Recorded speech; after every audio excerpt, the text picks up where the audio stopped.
Welcome back to From the Shed End. Welcome back to another channel, another episode, I should say, not another channel. Welcome back. First of all, how you doing, Theo? How's things? I'm good, yeah.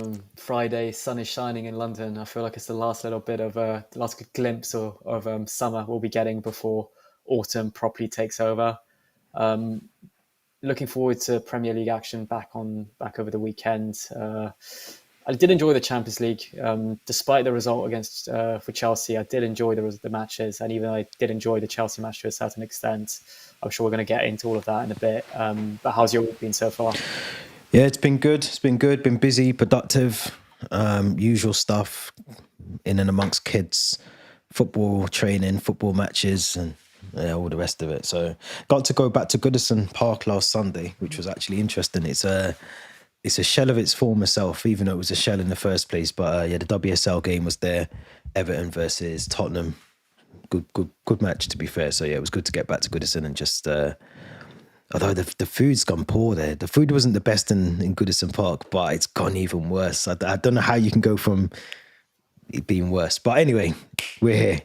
If you're new, as always, make sure you subscribe to the channel if you're part of the live stream as we're recording this. Again, get involved in a conversation in the chat. That's on Twitter, YouTube, or Facebook as well. So make sure you also hit that Linktree link in the description to follow our Instagram account also as well. Let's go back to Wednesday night, Allianz Arena, Bayern Munich, Vincent Kompany's Bayern Munich. Very lethal going forward. I said in the post-match that this was probably an education for Enzo Maresca in terms of just how he set the team up. Bit naive, got schooled a little bit. But what was your thoughts on well, let's talk about the lineup first of all. What was your thoughts on our lineup? Very reminiscent of PSG Club World Cup. Yeah, I thought I was a bit surprised to see James slot in midfield alongside, I think it was Caicedo. I feel when you've got like so many midfielders like Andre Santos, Lavia, who was left at home and didn't even travel with the squad, it feels a bit silly to include James in midfield. But like you correctly pointed out, it feels like Maresca was really banking on a similar performance to the Club World Cup one, which I think was the same identical starting 11. So he was really hoping maybe Gusto at right back could have a similar performance, James in midfield.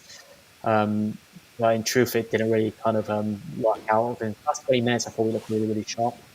But other than that, I think it would have been really sensible maybe to have two natural midfielders, James at right back potentially, and just stick to what works best in terms of natural positions or natural fits for those positions as well.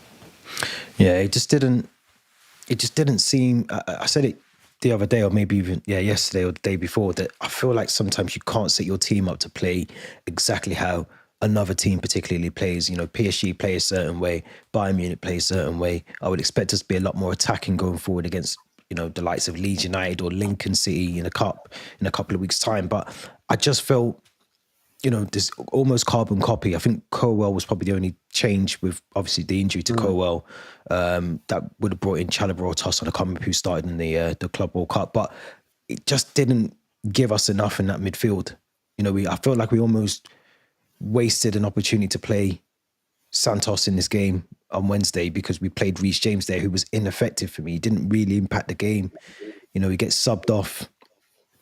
I didn't see enough from Maresca in terms of any fight or determination to try and get 3 points. It was almost like we're going to go there, hope for the best, and if we get a point, then that's good. Yeah, no, exactly that. And I think like what really kind of stuck out for me was the defensive lapses. Bayern controlled the midfield. I felt like Kimmich, and I think Konrad Lama, whoever the second midfielder was, kind of dominated the midfield compared to James and other midfielders. And then, like I said, defensive lapses, individual errors is what cost us, because the first goal, I think it was João Pedro found himself in Cucurella's position trying to defend that cross into the box, and he just wasn't able to close down. Was it Gnabry or whoever it was quick enough, and then Chalobah finds himself in no man's land, and it's so hard for him to kind of get a touch on that ball and be able to clear it, and instead it goes into the back of the net. The second goal, I mean, Bayern did that countlessly throughout the match, kind of putting that ball in positions just behind the defensive line, where Caicedo found himself with his back to goal, and then as soon as he turned, he was a bit late. And for me, it was a penalty. I think a lot of people will say, "Oh, it was a bit harsh," but it was a penalty. Not for me. And then, not for you, he said. No, not for you. It wasn't for me Oh, either. I think no. yeah, and then the third goal, it just felt like at times we were just trying to play so quickly out of the back that some certain players just found themselves with the ball when they didn't really want to receive that ball in that position. When Bayern was able to close down the space and dispossess them really quickly, and that's what happened with Malo Gusto. It was poor from him. I felt he should have done a lot better and cleared that ball or get it higher up the pitch quicker. But yeah, disappointing result, and there was some really, really promising spells of play for Chelsea. I thought Palmer was absolutely fantastic again.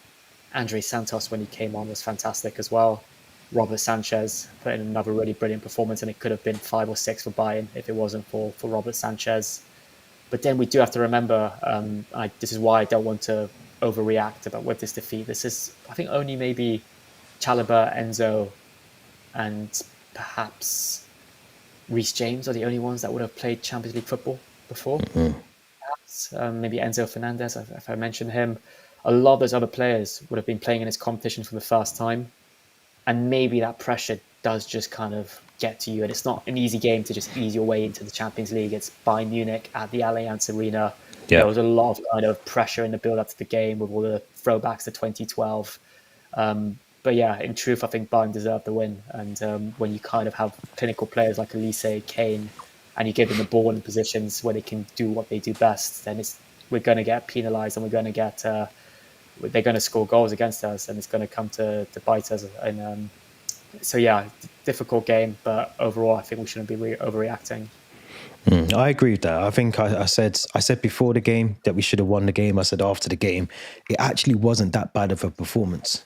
It wasn't the performance overall that was the concern. I think it was the lapses in concentration. You said about the first goal. I think that's a goal. I mean, Elise is very smart there. Elise pings the ball very low, drives it low across the goal. I mean, that could hit anyone. That could have hit Upamecano, could have hit Sanchez, it could have hit anyone. I think the speed of that ball coming in, it just needs someone to knock it in. It just needs a wicked deflection of someone. It's a goal. It's just a very good goal. I think, like you said, the lapse in concentration before that, I think it's, as you said, João Pedro, who's playing the role of Cucurella to try and close down Elise, doesn't do it well enough. The second goal was a penalty, as you said. I was surprised at Caicedo for that. I mean, he's normally quite reliable in those. He almost kind of found. I mean, Kane was very smart.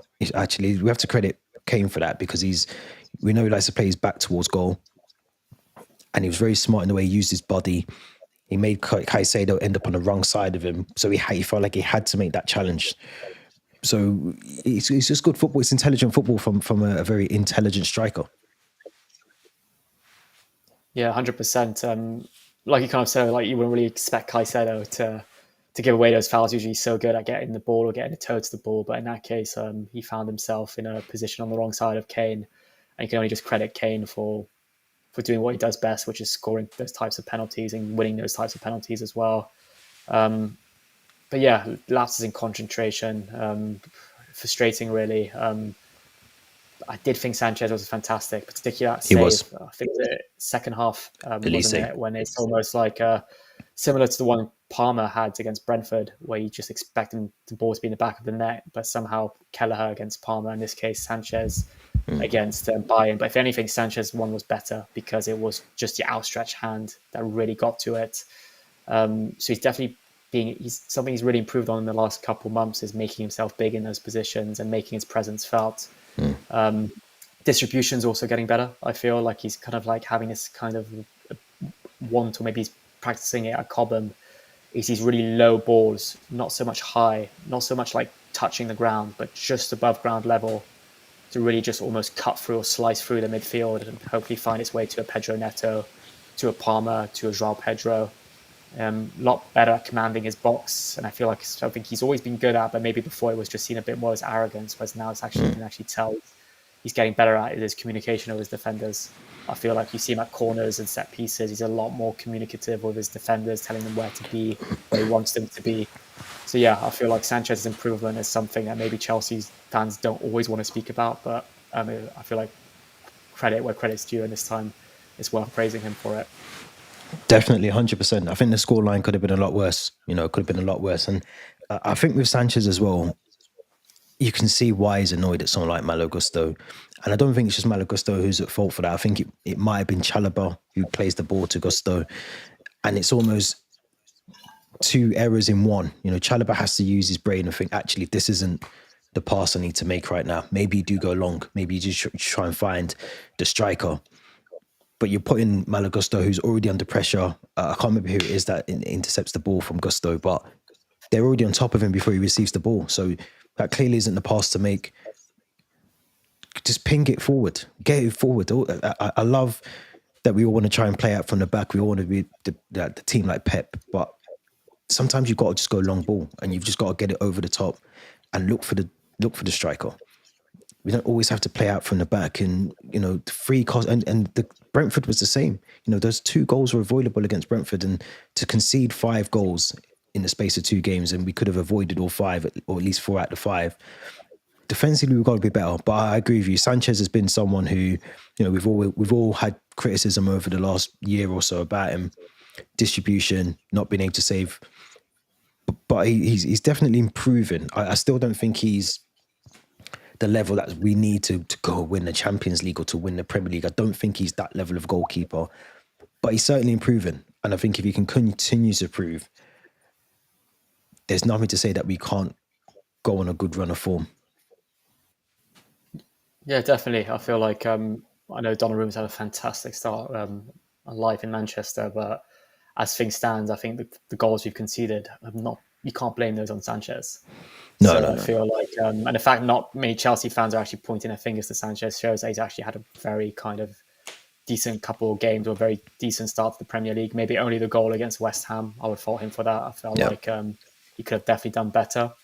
One thing I did want to ask though is, not that this is an excuse for the performance, but I did feel like the ref was quite shocking not giving certain yellow cards to players. I feel Michael Elise, I think almost in the space of 2 minutes, it was like 2 worthy yellow cards, and he didn't get a yellow card until like end of the second half. So that was quite disappointing to see. And I always hear the level of refereeing in the Champions League is always so much better than the Premier League. But on that occasion, I felt I was quite disappointed at the ref, and then he was dishing out a few yellow cards to Chelsea players when they weren't deserved. Overall, I feel like we shouldn't be overreacting. What I will say though is our next Champions League match at home to Benfica is a must-win. It's a must-win. It is a must. It is a must. I want to ask you about this because Information Supreme has put in the live chat on YouTube. Big up Shed End. I really hope Enzo Fernandez is going to be the topic of discussion. His recent performances need scrutiny. Do you agree with that? I feel like he was fantastic against West Ham. Absolutely fantastic. I feel like a lot of people are very quick to jump on certain players when they do have the odd poor performance. But I think in terms of goal involvement, he's our highest player with goal involvement in 2025, if I'm not mistaken. And I do feel like he does contribute with a lot of goals. I think even Caicedo against Bayern was not to his best, so it's quite harsh it's quite harsh just to point the finger to Enzo. But no, I feel like it's too early to kind of say that his recent performance needs scrutiny, because I think he had a fantastic Club World Cup, a fantastic end to last season, and I feel like he definitely should be one of the starting players in the lineup. That being said, if he does continue to drop maybe poor performances, then maybe it could be a chance for Lavia or Andre Santos to come in, give Enzo Fernandez a break as well. I think the game against Lincoln City will be heavily going to rotate next week. I'm expecting us to maybe see Lavia and Andre Santos play alongside each other, perhaps. But no, I think it's too early to point the finger to Fernandez. I do think, and this isn't Enzo Fernandez criticism at all. This is across the whole team, especially after watching that Bayern game. If we're going to do anything in the Champions League, every single player, and that includes Cole Palmer, that includes João Pedro, who I thought was ineffective on Wednesday, everyone needs to pull their socks up. Every single player. It doesn't matter if it's Enzo Fernandez, whether it's Reece James playing in midfield or Cucurella playing at left. Everybody has to pull their socks up at the next game, because that game on Wednesday was actually a game we could have won. We started the game really well. In fact, we were on top of Bayern Munich for the first 10, 15 minutes. You can't play like that intensity, that level. Newcastle done it yesterday. They were battering Barcelona. But you've got to show the intensity for the 90 minutes and not dip out throughout the game and make silly mistakes that then cost you goals. That you can't do that at this level, and you can get away with that in the Conference League. You can do that against Noah or Shamrock Rovers. You can concede 1-0, win 3-1. It's just the levels are so different. They really are. Let's talk Benfica, 30th of September. Because we now know Mr. Jose Mourinho is now back in charge at Benfica. The return to Stamford Bridge, the thing we did not expect to see happen a couple of weeks ago. It's going to be an interesting game. They didn't have the best game on their opening Champions League night, but Jose returning back to Stamford Bridge is going to be an interesting one. But what's your thoughts? Yeah, I saw this funny sequence of events because if you remember, Fenerbahce played Benfica in the playoffs for the Champions League. Yeah. The Turkish player for Benfica scored the win and knocked Fenerbahce out, which got Jose Mourinho sacked. Then Fenerbahce signed the Turkish player from Benfica, and now Jose Mourinho has gone to Benfica. So it's like a bit of a catalyst of events that seem to have happened that kind of almost led to this moment, maybe. But no, I mean, we've seen Mourinho back at Stamford Bridge many times in the dugout of the away team, Tottenham, for Man U, for Inter Milan, even at one stage. So we are used to his presence back at Stamford Bridge as the opposition manager. I know a lot of people will say that it's not the same Jose Mourinho that won us the double in 2000 and the early 2000s, and it's not the same one that came to Stamford Bridge from Porto after winning the Champions League and said he was the special one. But I still think Jose Mourinho's got such a presence, such a ability to read the game, such a good way to get his players to play the football he wants and kind of almost see him as his father figure as well. So it's going to be special for the Chelsea fans, and for once we're actually seeing him come back to Stamford Bridge with a team from his native country, Benfica, which is actually where he started his career as a manager before Porto. I think there's only a change of president. I was watching a video yesterday led to him actually leaving for someone else, which ultimately led to him going to Porto, if I'm not mistaken. But yeah, it's going to be a special occasion to welcome him back to Stamford Bridge. That being said, I hope he doesn't get the 3 points or doesn't get the result he wants, and it's the Chelsea fans celebrating at the end of the 90 minutes. I think it's interesting because, I mean, I was reading this article yesterday, and I think this is really important here, where he mentions, I'm in a mature phase of my career. If people expect me to stop in 4 or 5 years, they're wrong. Only I will decide. I am hungrier than I was 25 years ago. I feel more alive than ever. It means, for me, that tells me that, he really thinks he can do something with Benfica. And I'm not saying he can't at all, but he'll relish the opportunity to come back to Stamford Bridge. And this is Jose Mourinho. We've seen him when he's been at other clubs and he's faced his former teams before. He doesn't take his foot off the pedal. He wants to get the points. He wants to prove a point.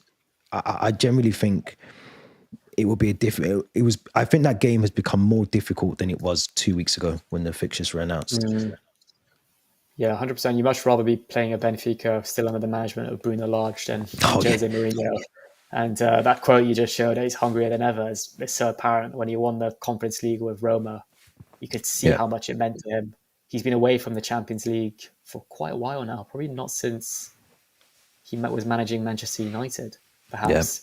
Yeah. So he's going to want to really kind of show, the European audience and that he's still got what it takes. And I think I saw Benfica's Champions League fixtures. They've got tough games. They've got Real Madrid on their final game, which is another one of his previous clubs. They've got Napoli. They've got Ajax. I think might even have Atalanta, if I'm not mistaken. It's some tough games in there.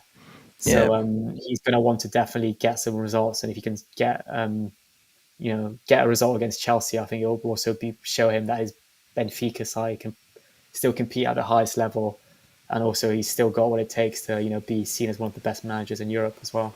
Yeah, that game, the 30th of September, a couple of weeks' time, is going to be interesting. I mean, they lost to Karabag on Tuesday. I know obviously Jose wasn't in charge there. We've got Karabag in a couple of weeks, so I think there'll be a massive shift in Benfica, and I think they'll be, like I said, I think they'll relish the opportunity to come to Stamford Bridge with Jose Mourinho in charge and prove a point. We'll have to see. We'll do a proper preview of that match close to the time, I'm sure. Yeah, we will. I still expect 3 points though, but let's hold our thoughts on that one for now. Let's talk about PFA, Raheem Sterling, Axel Dazazi. A lot's gone on this week, so there's been a lot of, obviously Raheem Sterling put the original post up on Monday evening to suggest he was training. Well, not to suggest, but he was training at 8:20 at Cobham. He put that he's still willing to, still try and reclaim his spot at the club. He's been told not to train with the main squad, to train away from the main squad different times. There's talk about he's not even getting opportunity to use all the facilities at Cobham. The PFA are now involved. They're working closely apparently with the club to ensure that not just Raheem Sterling, but some, anyone who's in the bomb squad, so that would be Renato Vega, Axel Dazazi, are getting the right treatment from Chelsea Football Club. Do you feel, because I've been having many conversations about this, and I'm sort of still on the fence a little bit. I spoke about it in a couple of videos this week.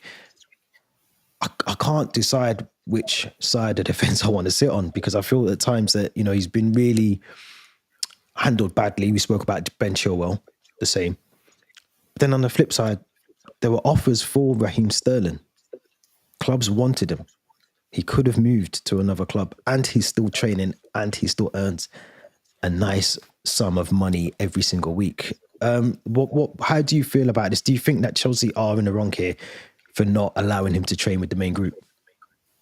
I don't think so. I think if two players are not in the manager's plans, they're not going to get any game time. Then they might just be occupying someone's place in the locker room, on the training ground. And that's kind of what happened towards the back end of 2023 when Lampard came back. There was all these players training, and they had to, I think, almost rotate the groups and who was training when.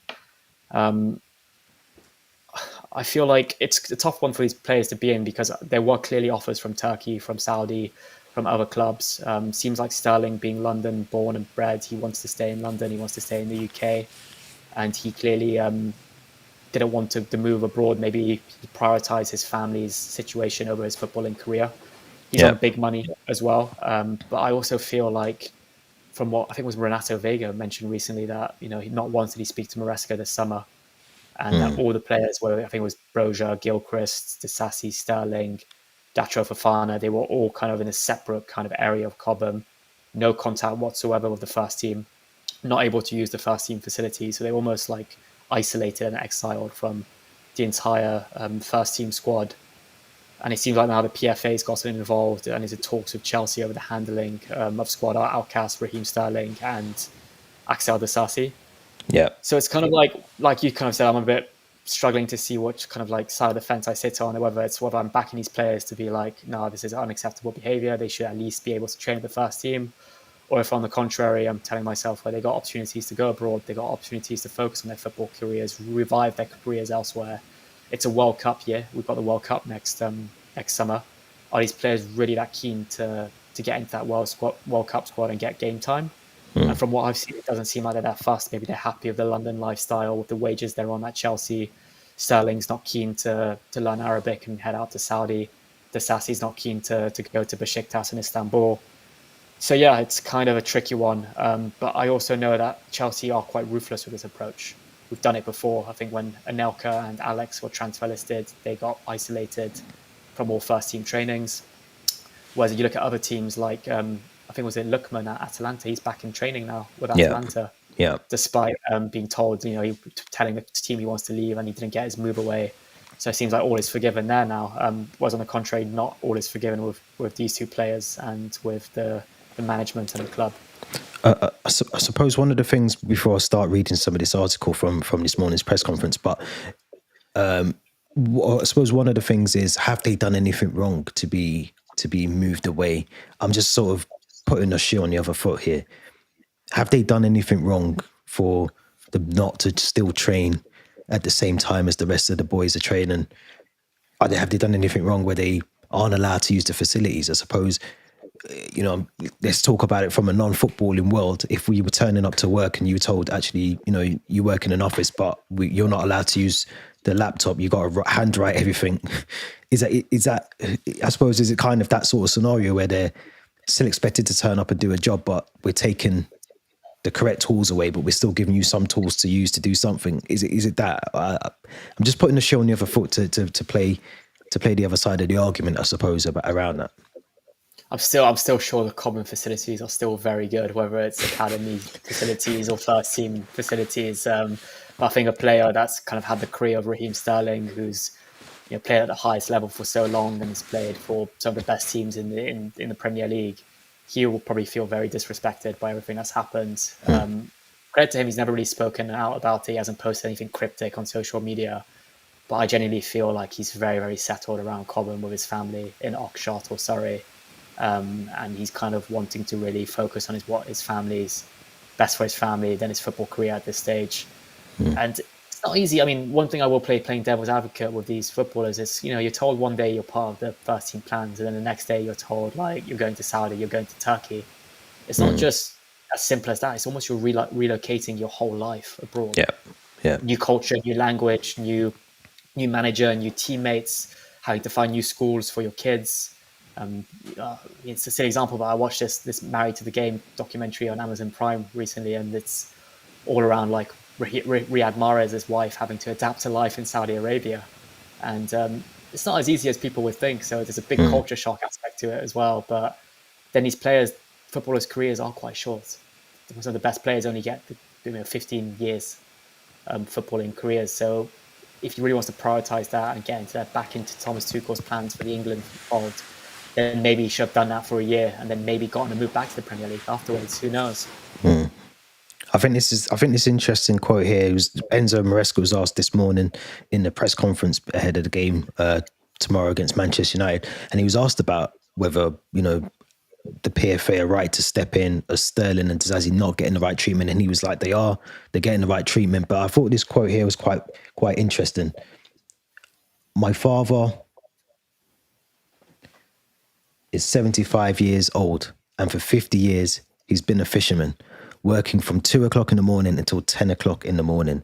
This is hard in life, not a player the way they work. And I think that's a very fair comment to come back to, because we're talking about someone who, and I'm not saying that because he earns £325,000 a week or whatever they earn, that they should get treated a certain way. But like you just said, they're not walking into cold showers. They're not walking into leaky roofs or having to play with footballs that are 20 years old. They're still having the best facilities given to them, provided to them. If you really wanted to play football, if you really wanted to put your football first, you could take a wage cut and go to West Ham or Fulham. You could, and you could still live amongst, the borough of, that you're living in. You could still live there. There's no shame in that, downgrading to a club like West Ham from Chelsea or from City to Chelsea to Fulham. That's just the pyramid of your career when you're not doing well, which he wasn't at City. If you remember, he wasn't actually playing that well for City when we signed him. He was out of favour at City. Pep wasn't playing him as much. He came to Chelsea, didn't really do anything. He's gone to Arsenal, hasn't done much there. He's come back. Of course, he's not going to be in the manager's plan, so he hasn't done anything. So I think it's a very... to sum this up, I think he stays for 2 years. I don't think he gets a move anywhere, and I think he stays for 2 years or we pay him up. But what's your assessment, your outcome of this situation? I think I read this morning, it's like we're desperate to get rid of them in January. So if that's kind of like a contract termination or finding a solution that works best for them in the country or outside the country, then maybe that could be an option. But I feel maybe in their heads, the Sassy and Sterling were just refusing to leave in the hope they'd get back into the Chelsea team. But it seems like Maresca's kind of sticking to his guns and not really bulging and not really kind of accepting that they're going to be back in training. And that quote seems to prove it, that his father was a really hard-working man and it's not all about that. So yeah, I think maybe they'll have to swallow a bit of pride and take a wage cut and move to a a Fulham, West Ham, a Crystal Palace. And that's sometimes what happens to these type of players when they're in past the twilight of their careers. I mean, Gary Cahill is a good example. He was no longer in Sarri's plans, never kicked up a fuss, left at the end of the season, went to Crystal Palace, captain Crystal Palace, I think even, then went to Bournemouth in the Championship. So it's kind of like the trajectory of any footballer. Maybe Disasi's finding it a bit harder to accept, given he was playing in the Premier League with Chelsea, then Aston Villa in the Champions League. But Raheem Sterling's career, let's be honest, like since he left City, or even in the last year of his City time, he was on a downward trajectory.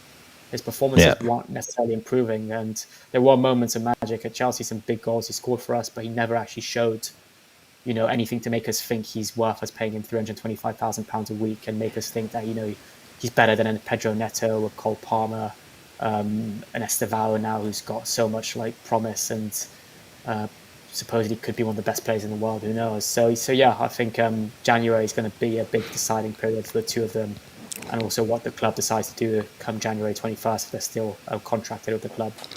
Just on that point though, around this is a Sterling that won't have played football for close to 7 months come January. Won't be match fit ready. He's on free. I'm just thinking what club's coming for him. I don't see West Ham or Fulham coming in.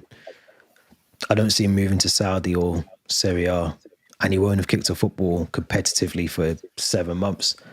Look, I mean, he's contracted. Unless he finds a deal that works for him, he stays at the club. For me, I think that's a really bad way to go out as a footballer, because I think if he does stay for 2 years, he's 32. Where do you go from there? Where's the next move? Do you end up at, I don't know, where do you end up? Do you end up in the championship team? Do you end up going into coaching, punditry? This is a Sterling that, has been high and flying for City. He's come to Chelsea, and it's just almost like his career's took a nosedive since he joined us. But we'll have to see. Yeah, we'll have to see. And I think what's not so much those 6-7 months of no football, no competitive football, that I think will be a blocker for a lot of clubs. But for me, it's the wages. Yeah, 100%. Like Fulham, West Ham, Palace. I don't think when they look at Raheem Sterling and they see like 325 grand a week. I don't think we do. We're paying him.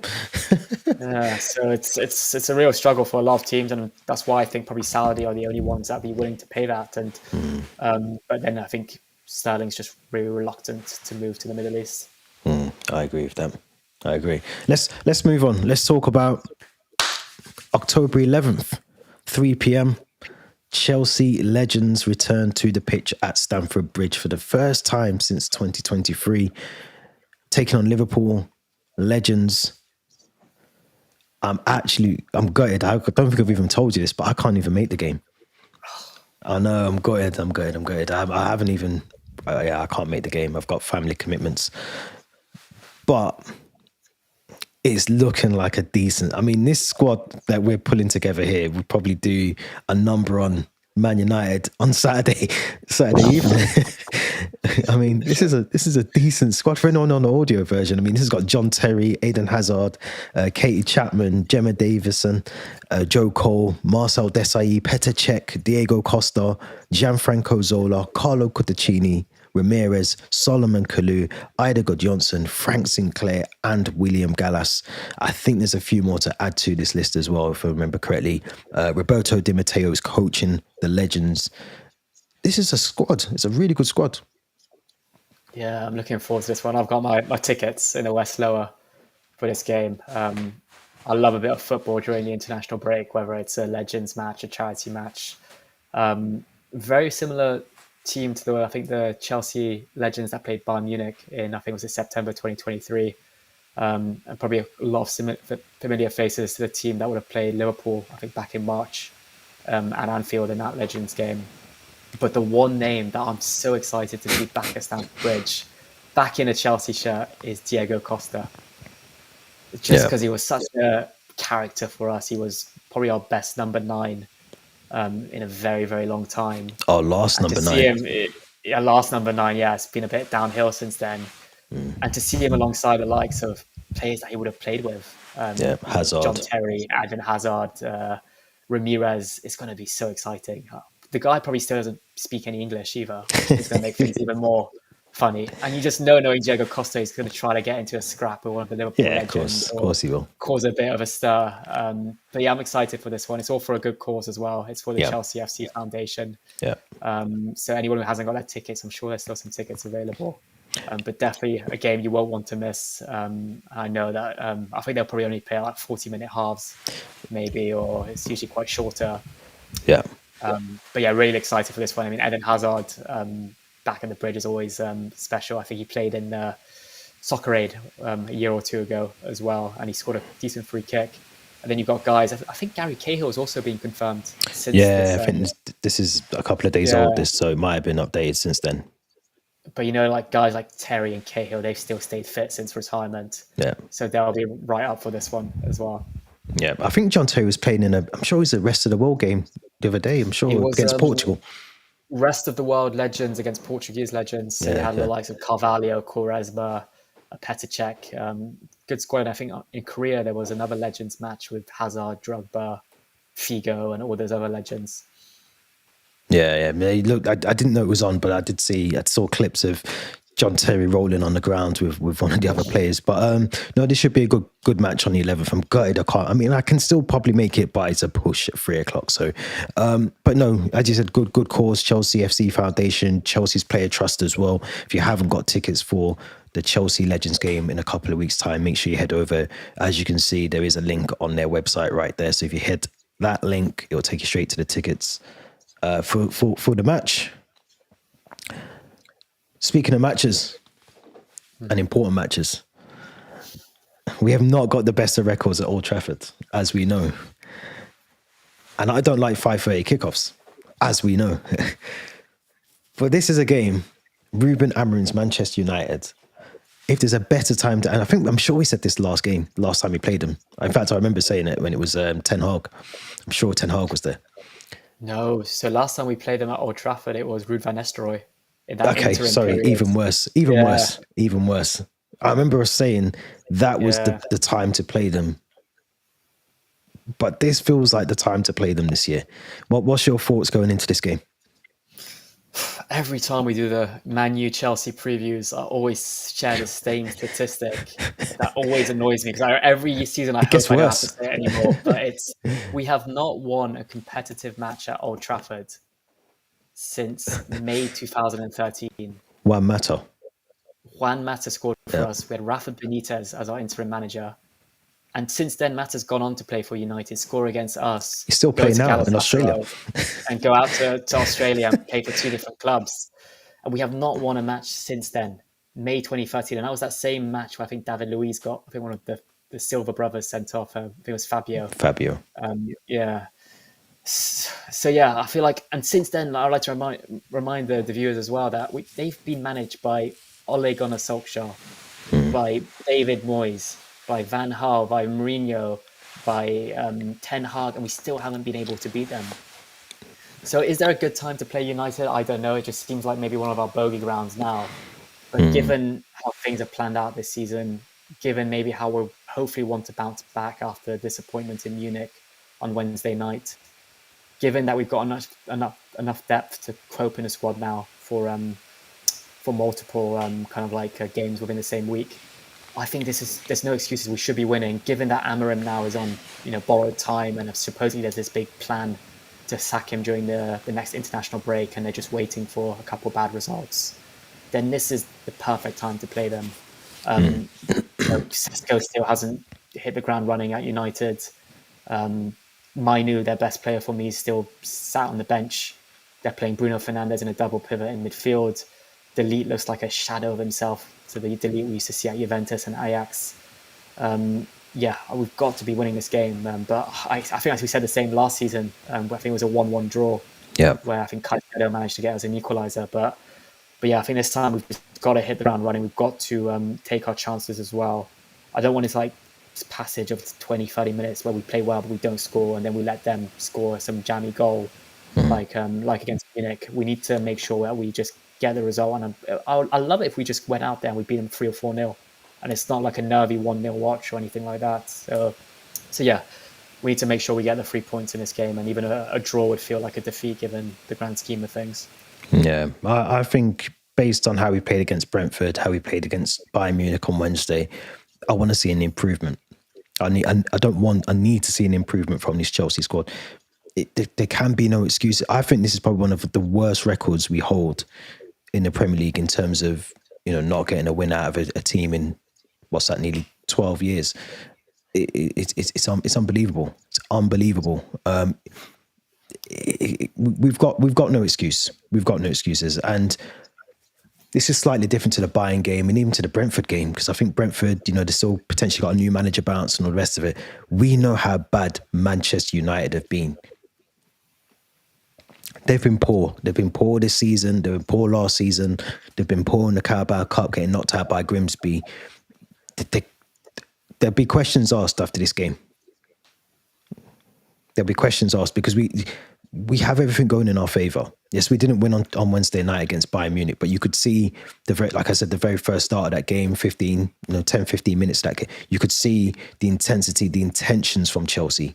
We just didn't execute anything correctly.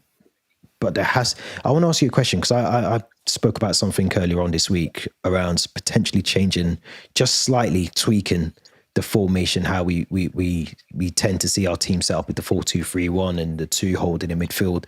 And I changed it slightly for my lineup, which I'll show you shortly. But do you think Maresca has to have some sort of second option? It feels like he's very one-dimensional, very easy to play against. It's almost like clubs will know we're going to set up exactly how we played against Bayern Munich and Brentford the week before. Yeah, you've got to be a bit innovative, and that's kind of what's almost about to cost Amorim his job at United. He's been very stubborn with his lineups, his formation, his system. So hopefully he doesn't really get to that stage with Maresca. It could be time maybe to tinker slightly with how he lines up or how he sets up his 11. It could also be time maybe João Pedro, rather than being played as a false nine, because that's kind of what he is. We have seen at times, as good as he's been, sometimes he likes to drop in midfield and not actually cover for his actual number 9 duties. Could this be a chance to play maybe a Mark Wee in like a game like this, or do you ease him back in against Lincoln perhaps? But yeah, I would not be against maybe a slight change in the formation or the lineup either. I think this would be a game too early for Mark Wee. I don't know I feel like Maresca doesn't really favour him. I'm just reading about what he's just announced a bit of like team news. He said Mark is back, and the reason why he is back is because we intend to use him. He's a good player, and while he needs to do things better and can still improve, we know what Mark can offer us. For sure, we are going to use him. Yeah. So that's whether he uses him against United, against Lincoln. I think he will get minutes soon. He's also confirmed that Cole Palmer's fit to play despite the recent fitness issues. Yeah. And he's also confirmed that there's not too much team news because the squad flew quite late back from Munich and they haven't been able to train yet. So they're having their first training session today on Friday.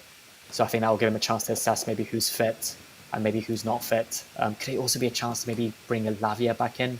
We know that a fit Lavia is brilliant. It's scary. You're worrying me with all these names. Mark Wee and Lavia. Oh, I don't know. I personally think if Mark Wee was going to get minutes, I would have threw him on for 20 minutes, 15 minutes on Wednesday. I think I would have liked to have seen him get some minutes at Bayern Munich, bringing him into a game where there's going to be a bit more pressure, maybe to the fixture, because obviously Chelsea need 3 points. United is desperately needing 3 points as well. I want to ask you about this man here, Garnacho, who has come on against Brentford. He looked comfortable, looked very good. I have to credit him for that. And he done the same against Bayern Munich. I think he was using the ball very well. Now he's going to know this team like the back of his hand. He's at his previous club. Can you see him forcing his way into getting a starting role in the team on Saturday? A starting role is still to be confirmed. What I do expect him to do is he's on a mission now. And I think what we have learned in recent years is that players, often when they leave United, they tend to do well. We've seen it with Anthony. We've seen it with Rashford last night, especially against Newcastle. Yeah. So I think Garnacho will really want to impress this season. I think he's got more of a platform and more of a players around him and probably a better atmosphere in training to be able to do well. I think it's all down to him now, down to his mentality, his attitude as Yeah. well. I know he had a call, I think, with the Argentinian manager this week or last week, asking him if there's a chance for him to make it back into the Argentinian national team ahead of the World Cup. And I think Scaloni, that's his name, mentioned, you're starting from scratch now, so it's up to you to prove to me that you can be back in the Argentinian team. But I think if there's one game he'll want to play and kind of almost prove a point, it's Manchester United at Old Trafford in front of his previous fans, in front of his previous players, in front of the manager who probably showed him the exit door as well. So yeah, I think there's definitely going to be whether he starts tomorrow or whether he comes off the bench. I think he'll get more of a cameo that we've seen against Brentford and against Bayern there. Yeah, it'd be interesting. Couple of stuff in the chat here from Rich Moneymakers. He reckons Romeo Lavia will play, or he might play, which would be interesting. I'll be worried to see Lavia come into this team straight away. I think Lincoln is probably the game I'd start him in. Been told Mark Gui will play. I'd love to know where Rich Moneymakers gets his inside knowledge from. I think he'll have to DM us and tell us what source you've got. Well, you sat outside Cobham, but he said he's learning off the coach. This is about Mark Gui as well. Also, Rich Moneymaker saying that the club are fuming with the two players making a complaint about the player welfare. I'll tell you from now, it wasn't the players. It wasn't the players that made the complaint. It would have been the agents, if anything, or representatives of the players directly, not the players that have made the complaint. But after what they will be gone in January, we'll have to see if they go in January. But let's go back to predicted lineup time. I'm going to let you go first. I think after everything we said at the beginning of the pod, makes sense to have Sanchez in goal. I think Jurgensen will get his chance against Lincoln midweek. So I'll go with Sanchez, Cucurella. I don't want Fofana right back again. I don't really understand that experiment or the reasoning behind that. I just think stick to what works best, and that's Reece James right back. I think Gusto's played a fair bit of football recently. Maybe bring him back in or Champong against Lincoln. I think I would stick with Chalobah or Tosin. There was a couple of shouts for Achiampong at right centre back for this game. I didn't really get it. I didn't understand it because he hasn't played much football, and we do have to be careful. This is Mbumo, Cunha, and Sesko in the attack for United, and they will score goals at some point. They will click. I just don't want it to be against us. True. So yeah, I think Chalobah, Tosin. I think Achiampong again, maybe playing against Lincoln. Or do you bring Fofana back? He was rested against Bayern Munich, and I feel like Chalobah and Tosin about realizing they're playing a lot of football. I think this is where the mistakes are coming, because I think they've played a lot of football, and I don't want to make excuses for any, especially the performance on Wednesday, because I think that was just lapses in concentration. But I think you have to at some point find your best centre back partnership. And a lot of Chelsea fans and pundits are saying that could be Fofana. We're not going to know unless we play him. Who do you take out, though? He is, but you could say the same about Tosin against Brentford. You could say it against. I think until you get a consistent two in that defensive line, I think those mistakes are always going to happen, because they need to build up a relationship together, understand each other, how they read the game together, who goes forward a little bit, who drops back. They have to be on the same page, and if we're swapping and changing all the time, you're never going to get that. I just think we need a consistent two. But if you do bring Fofana back in, which one of Chalobah or Tosin do you take out? I would take out Chalobah. I think he's played a lot of football recently, and I think you just still want that kind of calm presence of Tosin and his experience that he brings. So I would have a centre-back partnership of Fofana and Tosin for tomorrow afternoon's trip to Old Trafford. I would actually potentially rest Enzo for this game, and I would have Caicedo and Andre Santos in my midfield. We keep saying like Andre Santos needs minutes, he needs time, and this is the type of games I think you need to play him in. We have to remember he scored 10 goals for Strasbourg last season. He did. 10 goals. He did. So he's got an eye for goal, and that pass he put in for Palmer, we haven't spoken about it, but that was type of pass you'd expect from a Cesc Fabregas, a De Bruyne, a Xavi Alonso. So yeah, fantastic. So yeah, for me, Santos, Caicedo, Palmer as the 10. And then the wingers, this is when it gets tricky. So you've got Gittins, you've got Garnacho, you've got Esteval, you've got Neto. I think Neto's the one Tyree George as well. George, yeah. I think Neto's played a lot of football, but this guy's got a third lung. I Yeah, think he's probably he does. our winger of the best work rate. So I would have Neto. I think I would have Esteval. I would. So you put in Neto on the left, Yeah, Esteval on the yeah. right. I'd have Neto on the left, Esteval on the right. I just think Gittins just didn't do enough against Brentford for me. And then maybe Garnacho given his first start against Lincoln, perhaps. And then I would have João Pedro. I know I kind of hinted towards potentially starting Gui, but I think in these type of games, you have João Pedro, and I think he's our top goal scorer this season as well. Yeah, yep. So you want him in the lineup. But yeah, I like this team. I think this is where the goals come from. You've got João Pedro, you've got Esteval, you've got Palmer, and you've got Santos and Caicedo, who have proved recently they can pop up with goals as well.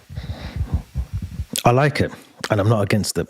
And in practice, I would go exactly with that lineup. But I sort of went with something different early on this week, and I think we need to find a way to play Caicedo, Enzo, and Santos in this team. By doing that, I think it gives you a bit more stability in the midfield. It gives you opportunity to overload the opposition's box. But what it doesn't do is allow us to play Esteval as a starting player, which is an unfortunate thing. So I'm going to change it. I want to see what you think.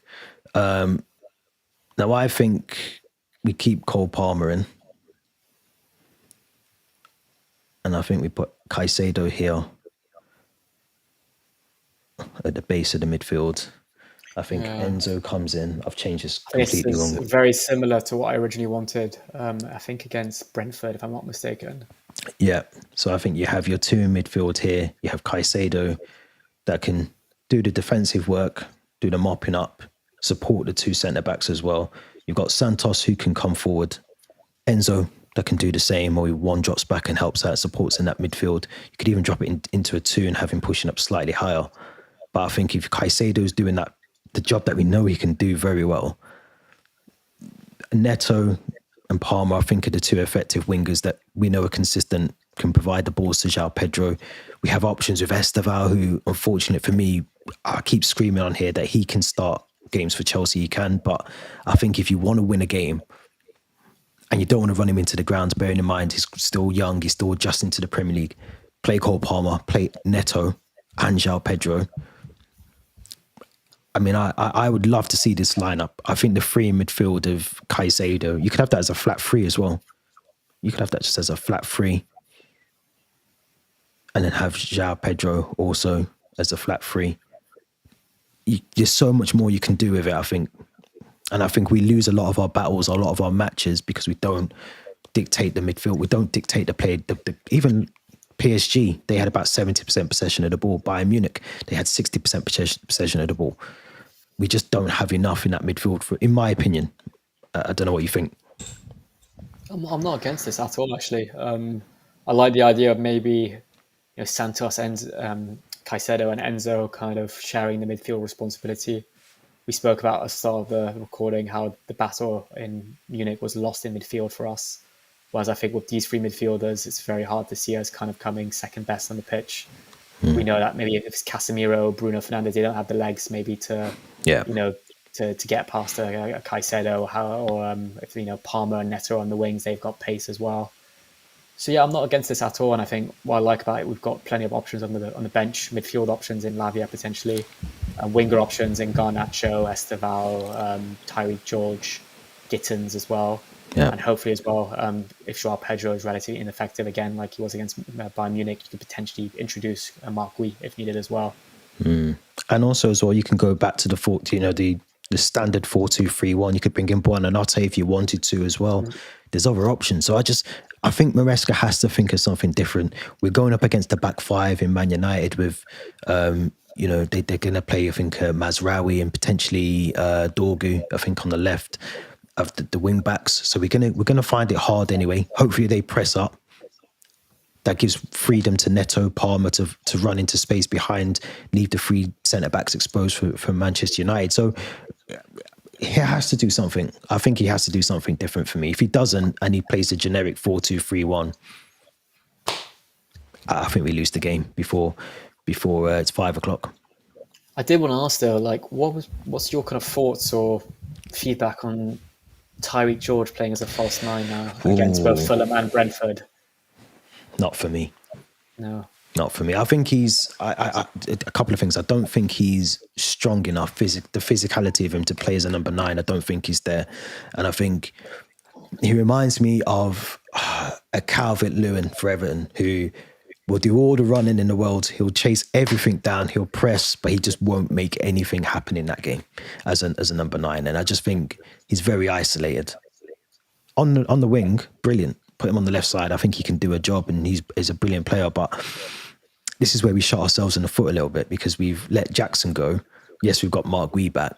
We know Delap's out. But if João Pedro, touch wood, if he gets injured on Saturday, we've literally got Mark Wee as our out-and-out number 9.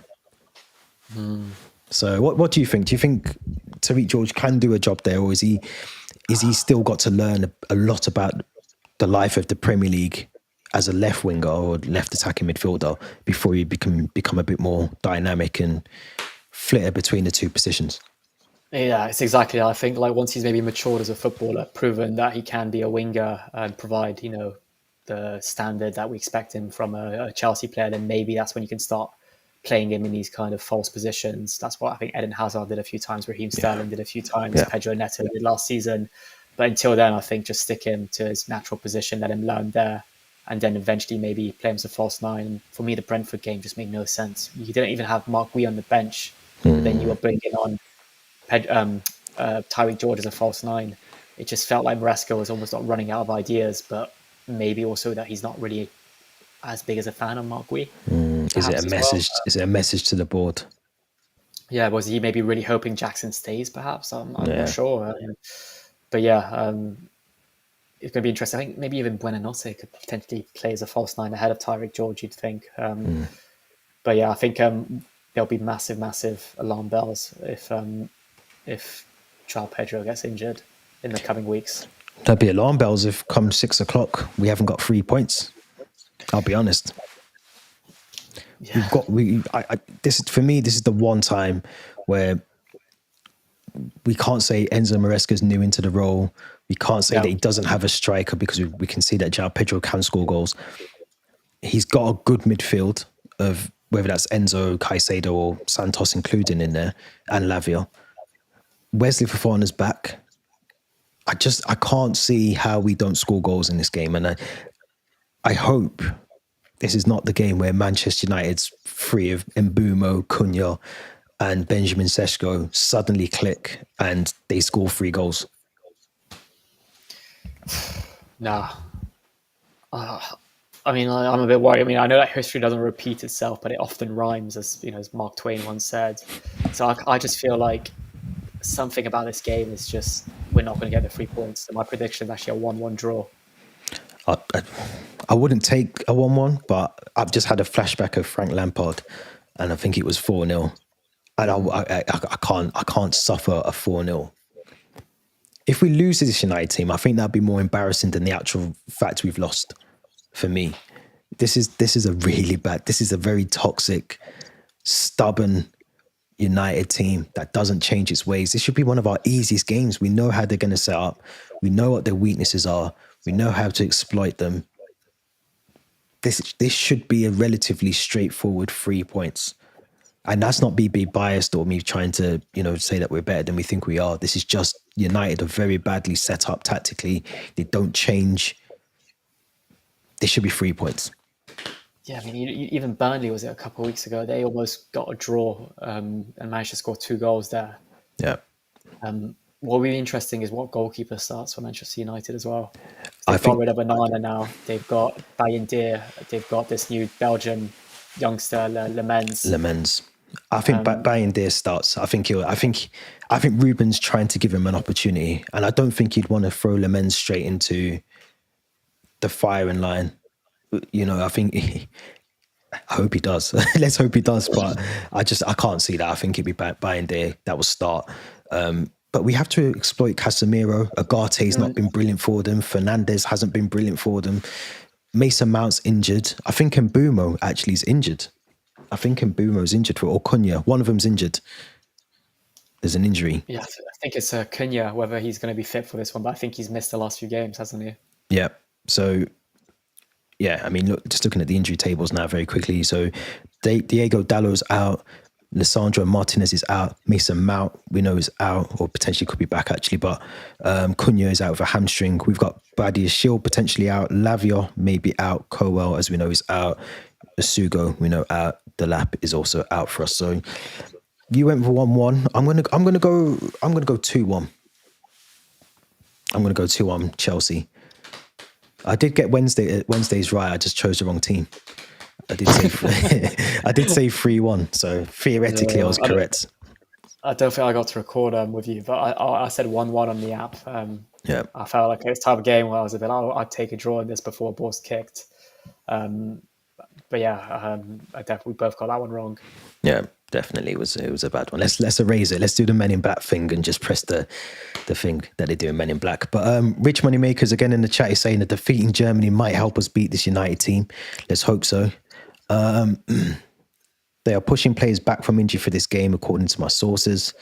I'd love to. You've got to tell us the sources. Unless you can't comment anymore unless you tell us the source. Yeah, just a couple of more comments on here. The coach did have fallout with all the sporting directors, including Joe Shields, but the sporting director did inform our coach that we couldn't bring in a lot of players because of the UEFA deal. We can't keep changing our backline. Enzo is at risk of being dropped. Andre Santos, maybe. That goes back to your point around maybe resting Enzo as well. And the last comment on here is around the coach very happy with the player we have loaned from Brighton. So that's in terms of Buonanotte, which I'm sure he will be, maybe that's why he's brought him in. But Theo, as always, thank you very much. Pleasure. Let's hope we get 3 points. Thank you to anyone on the chat. You've been here as part of the chat. Then again, thank you very much for interacting. If you're here, make sure you like the video, smash the likes, all of that stuff. Leave some comments in there as well. Linktree link is in the description for our social accounts, and we will be back next week with another episode of the podcast. Until then, enjoy the weekend and the match, and we'll be back soon.